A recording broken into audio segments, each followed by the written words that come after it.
I'm going to be sharing with you in this video how to understand what role you are playing and respect the people around you. Because, what I find often is that in life it's really easy to just forget the role that you're trying to play, to forget the role that you choose to play. Because we can play roles and then not even realize that we're playing these roles. And in this video, I'm going to be sharing with you how to avoid this so that you can not only understand what your role is in life in that moment and what you're doing and why you're doing it, and to be aligned with your intentions consciously and to align everything that you want to do, align those actions with who you want to be. Not only can you do that, but also you can respect the people around you. Okay, so the first thing that I want to share with you in this video is to understand that we are playing roles consciously or unconsciously. So whether you realize it or not, you're going to be showing up in your life and playing a role.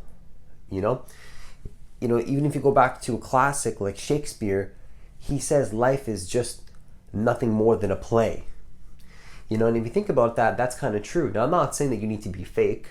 I don't mean life is a game or a play in the sense that you need to pretend your way and fake your way into what you want. In fact, I think quite the opposite, that, if you try to fake your way into what you want, 90% of communication is nonverbal, and people are going to pick up on that. You can just tell when somebody's, trying just a little bit too much. And so what I want to share with you is that whether you're in a romantic partnership, whether you're talking about something in the workplace, or maybe you have a job description to do something, whether maybe it's just a friendship, whatever it is that you're talking about, in whatever context you decide to talk about, what I would invite and encourage you to think about is, are you playing the role in your life consciously?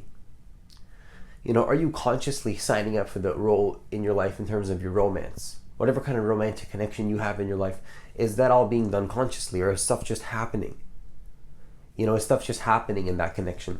Or, in your job description, are you aware of exactly what your job description is? And are you doing what you're meant to be doing and not more and not less?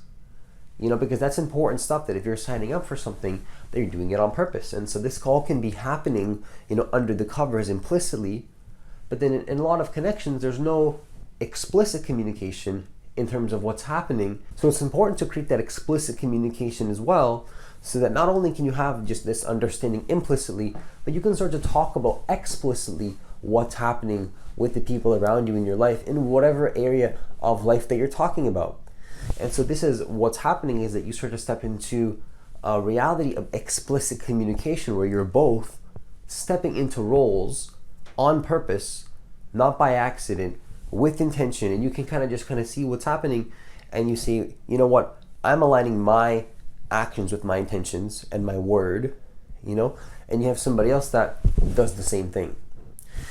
And that's what you call a powerful connection. Two people that kind of are living in alignment with who they say they're going to be, and you both support each other to become better and to become more intelligent and to be a better person and to be more aligned with your values and to be more aligned with a life that you want to create on purpose, not by accident.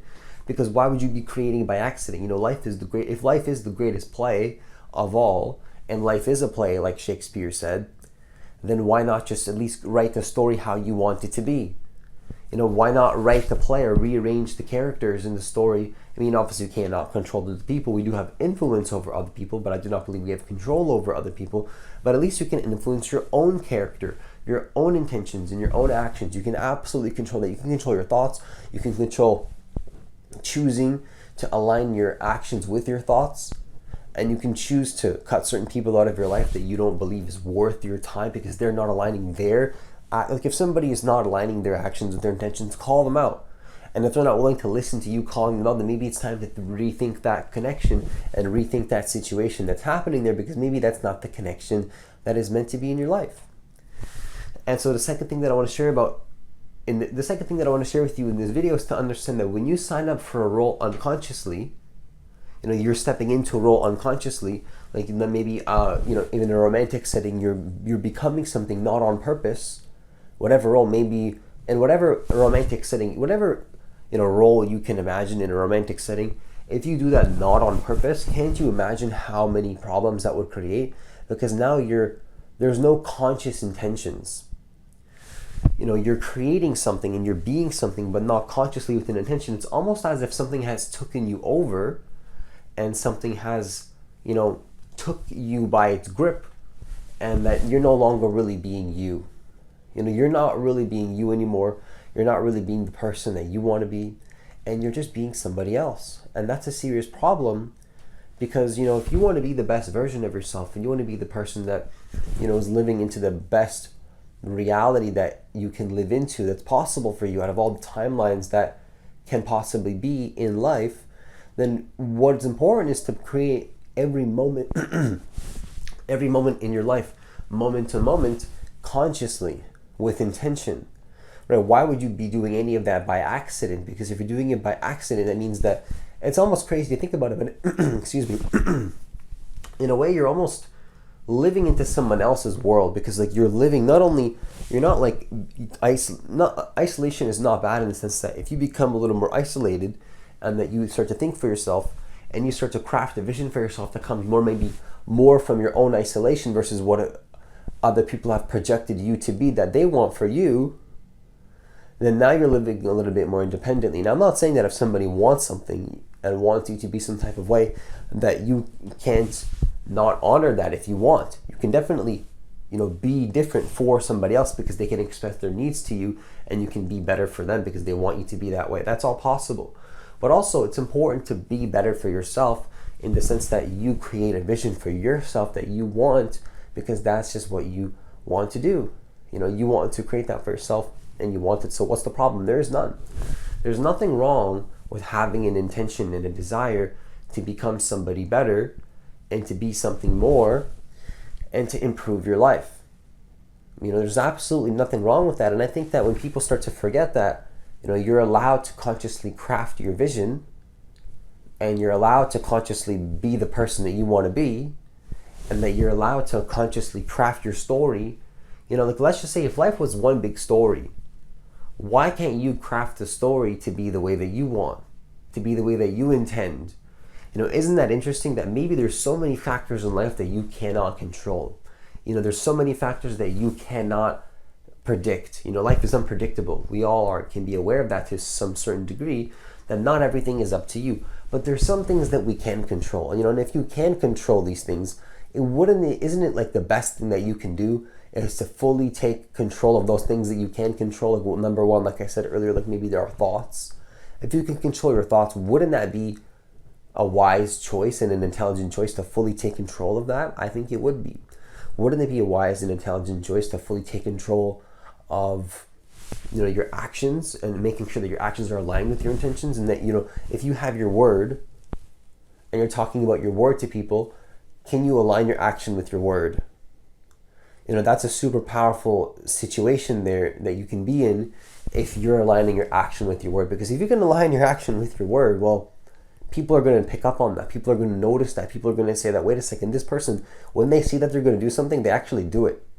And then now you become a leader, because, have you ever heard of monkey see, monkey do? If one monkey sees something, if one monkey sees a monkey doing something, the other monkey will absolutely copy them, because that's just how their nature is. And, humans aren't so different. So in any setting, in the workplace, for example, if you're leading, people are going to follow what you're doing. They're going to follow how you show up. They're going to follow how you are in the world. And it's important that you start to become aware that you can shape shift your thoughts to be the way that you want them to be in order to create more of what you prefer. And there's absolutely nothing wrong with that. And that completely aligns with respect and honor and the people around you. Because in fact, to honor the people around you, what you need to do is to start to think for yourself. That's important. And so the final thing that I want to share with you in this video, just to conclude, is to remember one thing that I've noticed in my life is that your identity is absolutely fluid. That's just what I realized for me. When people say let's say you're asking somebody to be some type of way, and you say, hey, here's what I need from you. I need you to be this way. And you're willing to be bold and to ask them, right? And they say, oh, that's just not who I am. Well, you can actually call them out on that and say, wait a second, actually, what do you mean that's not who you are? Because you can change. and if people can change, and if you want to be better and you want to improve and you want to be a better version of yourself, you're absolutely going to take that feedback and listen to that person when they say they need something. Because when somebody says they need something, that's not a joke. Like, I want you to consider that if somebody is willing to express their needs to you, that's a real individual right there. That's somebody that you want to value and cherish, whether it's in a romantic setting, whether it's in a friendship setting, whether it's in a business setting. It doesn't matter really what kind of connection we're talking about here. I would highly invite and encourage you to value this person if they're willing to express their needs to you. Because if they're willing to express their needs to you, they trust you enough to tell you what they need, then you need to be aware enough, in my opinion, to understand that you got to honor their needs if you want to honor that connection and help them in whatever way that you can. And if you can't, then honor that and to tell them that, hey, I can't honor what you need right now. I'm not going to be that person for you. You can do that, right? You can actually say that. People get so afraid to tell people the truth and say, you know what, I can be this way for you. Oh, actually, I can't be this way for you. No, I'm not going to step into that role. And then you cut that off and you say, I'm not going to be that role for you, but here, maybe you have a friend that can. Or maybe you forward them to a link to find the resource that they need to connect with who can support them in that way, right? And so I think that it's important to remember that your identity is fluid, and that when somebody says like, oh, this is just not who I am, I'd say that's absolutely a myth. That you can be who you want to be moment to moment to consciously craft the world that you want to craft, and that's absolutely, there's nothing wrong with that. You know, one time a really good mentor of mine, an older mentor of mine, taught me that, you know, we're allowed to, like, have you ever thought about the fact that it's actually okay to be who you need to be in order to create your, like, in order to be something, like, you're allowed to be who you want to be in order to create the desires that you have for yourself. There's absolutely nothing wrong with that. Because have you ever considered that to be aligned 100% with who you need to be moment to moment is absolutely does not need to contradict with another person's world. And so you can create your vision and somebody else can also create their vision, and you can be aligned with your intentions and they can be aligned with their intentions, and that actually your intentions and their intentions don't have to contradict each other in terms of how much you can support each other. And in fact, have you ever considered, I want to invite and encourage you to really think about this, that your intentions and their intentions can actually support each other. So you getting what you want can support them getting what they want. And you can help to support each other's vision. And so your actions and you aligning your actions with your word and their actions and them aligning their actions with their word is going to support both of you and support each other. Like, that's what I want people to consider, and I call it the win-win dynamic. I didn't actually come up with this. I've heard this. I don't remember where exactly I got it from, but it's called the win-win dynamic, where you can win, and then the person that you're in a relationship with, in whatever context, whether business, romantic, or friendship, you can kind of see that actually you guys can win together. See, why is that you don't need to lose, right? Why is it that people believe they need to lose? How come, like, nobody needs to be a loser? You know, I really believe that, like, if somebody wants to be a loser in their life, it's kind of a choice. Like, is that bad to say that? That I believe that if you're a loser, it's a choice. Like, I'm not saying that there's not external factors that people can't control. Don't get me wrong. What I'm saying is, like, if you're not taking control of those factors that you can't control, then you're a loser.